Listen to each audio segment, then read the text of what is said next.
With first-degree aggravated robbery and second-degree assault. A criminal complaint accuses 21-year-old Deshauna Williams of pistol whipping, shooting, and then robbing a 76-year-old Somali woman, seriously injuring her. A fractured skull, bleeding on the brain, wounds from the beating and from the shooting. A piece of the gun had broken off, a metal piece that was found at the scene.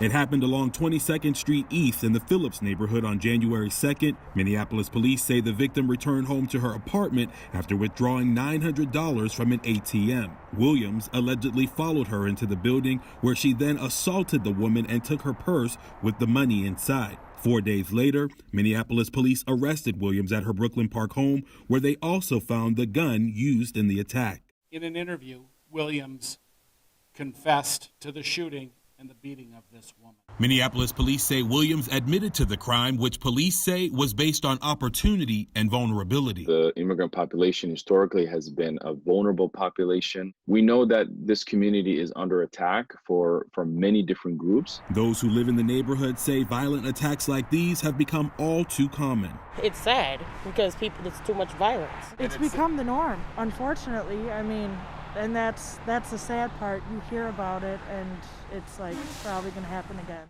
If Williams is convicted, she faces up to 30 years in prison, and a Minneapolis police spokesperson tells us they believe she's connected to other robberies in the Cedar Riverside neighborhood targeted towards other Somali individuals. In Minneapolis, Devon Roming, KARE 11 News.